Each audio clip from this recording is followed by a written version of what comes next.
in this video, we're going to look at spherical mirrors. So last lesson was about plane or flat mirrors. These are about mirrors that curve. If a mirror curves towards you, it's going to be a concave mirror.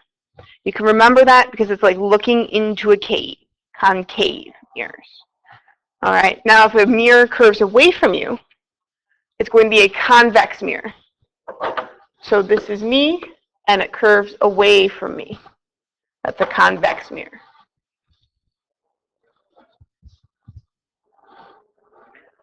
Okay, we have principal axes. Principal axes are particularly important for mirrors. These are the lines that run perpendicular through the center of a mirror. Okay, so here's the center of my mirror, and the line runs perpendicular through it. We do everything based off the principal axis. So if I was going to add an object, I would add it to where it starts at the principal axis. Okay? Have everything based off the principal axis. Now there's focal length and focal point. Focal point is the point where the light rays that hit the mirror parallel will always go through. So if I'm light and I'm coming in parallel to the mirror, I'm going to bounce off and travel through this point. And it doesn't matter where on the mirror I hit. As long as I'm coming in parallel, I will always go through this exact point. Now, focal length is the distance from the mirror to that point. And that's represented by an F. Now, the other key point is radius of curvature. Radius of curvature is twice the focal length. So the radius of curvature is basically if this was an actual full circle, the radius of the circle, so it would actually have to be quite a bit bigger than that, is the radius of curvature.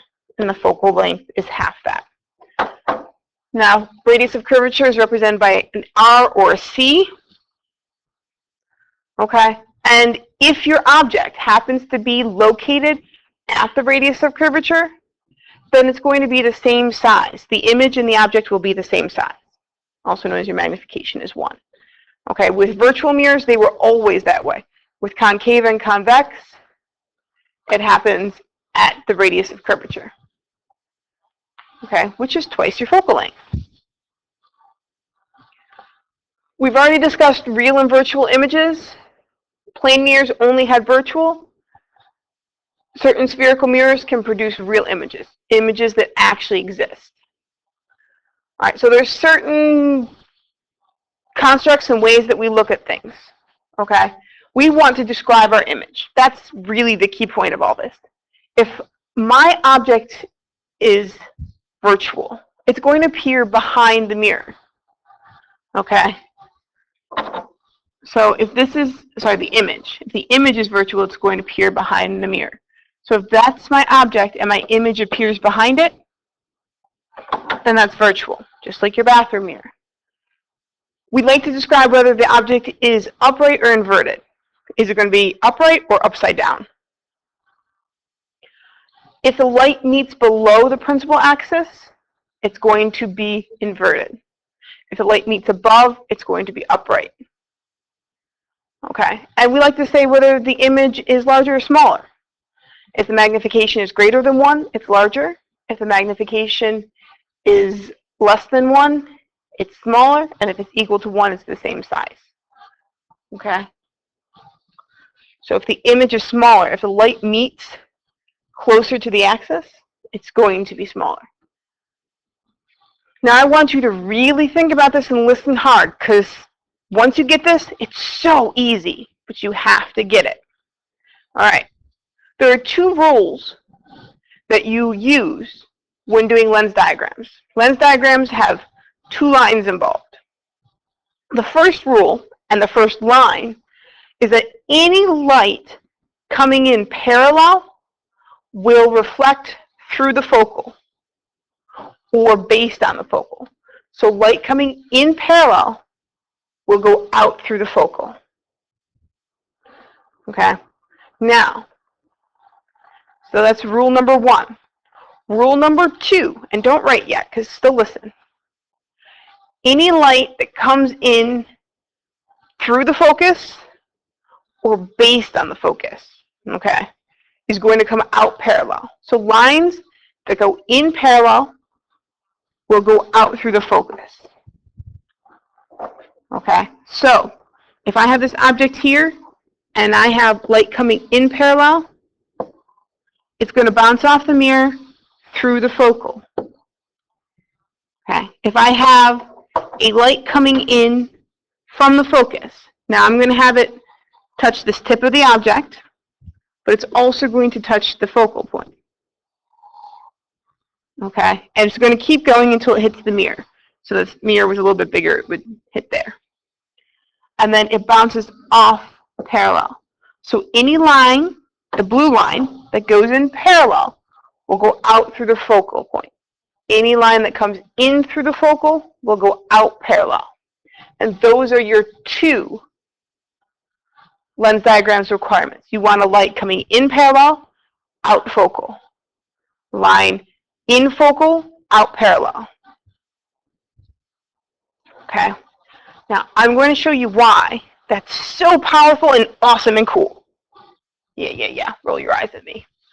I'm going to show you 2 cases. There are more than 2 cases, but I'm going to show you 2 cases. Case 1. What happens when the object is really far away from the mirror? Farther than the radius of curvature. Okay. Lens diagrams has 2 requirements. 1. Let's do it in blue. In parallel, out through focal. So it comes in parallel, it reflects through the focal.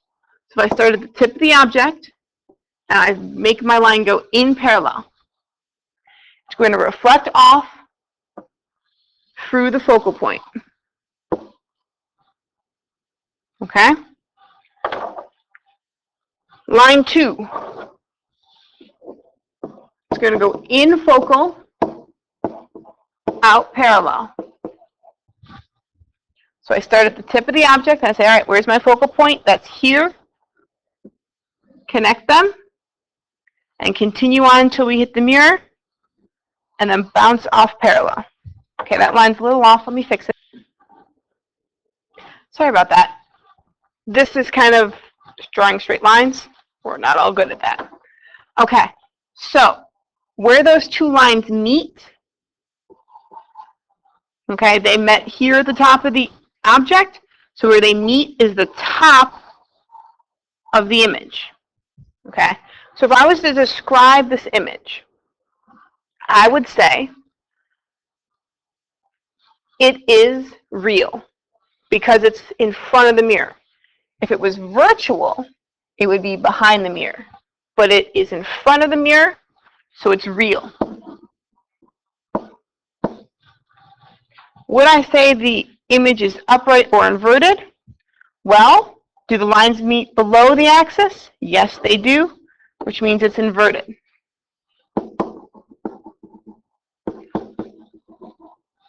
Okay, now, is the image larger or smaller? Well, if I look at it here, let's draw it in blue. Now, if I was to pick it up and move it over here, it is smaller. Okay, you can also tell because the lines meet closer to the principal axis. Okay, so it's real, inverted, and smaller. Bam. Okay, case number 2. What if my object is closer to the mirror than my focal point? Okay, now, for a concave mirror, we have line 1. Line 1 we'll do in blue. It goes in parallel and out through the focal point. And line 2 in green, in through the focal. Now I can't go from my object to the focal point, so I'm going to go from the focal point to the object and continue on until I hit the mirror. and then leave off parallel. Now we have a problem. Those lines don't actually meet anywhere. There is nowhere for them to meet. Uh-oh. But I tell you, it's still going to form an image. This is what happens when you get virtual images. The image, if you look down here at the bottom left, is behind the mirror. So if the lines don't meet on the left side, they're going to meet on the right side, or appear to meet. So what you do is you take that reflection and you backtrack the reflection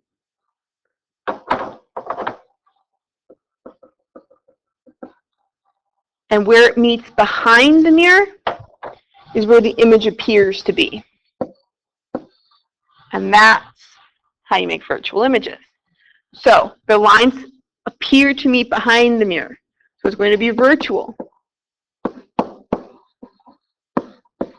It is upright because they meet above the axis. And it is larger.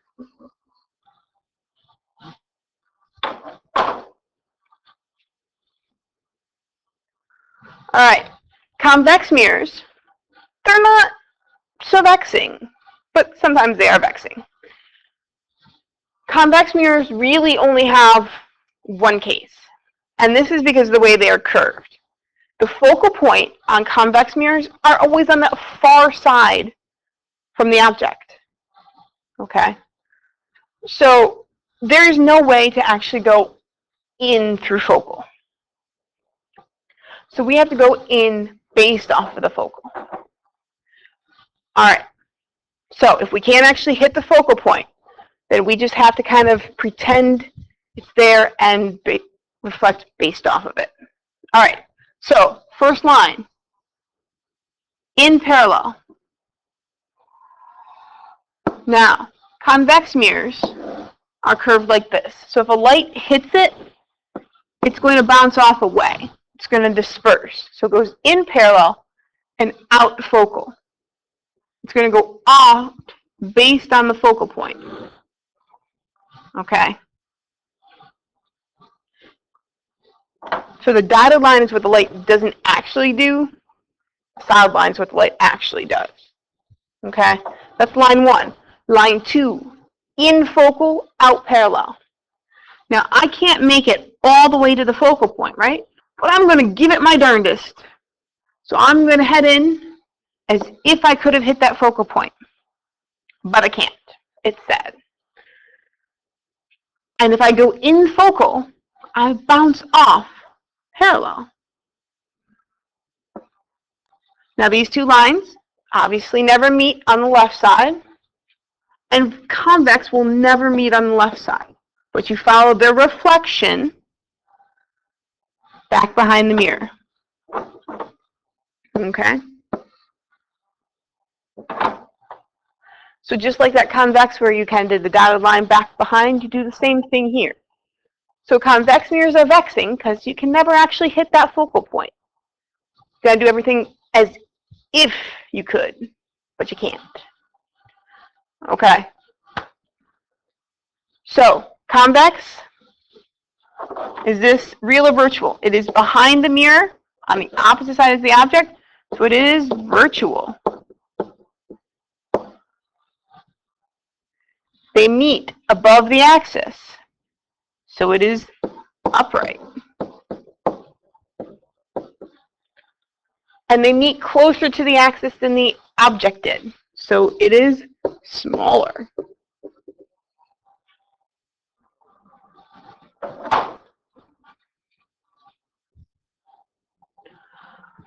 Okay, good luck. You might want to go back, rewatch that, try it again, draw it on your own. But good luck on your questions.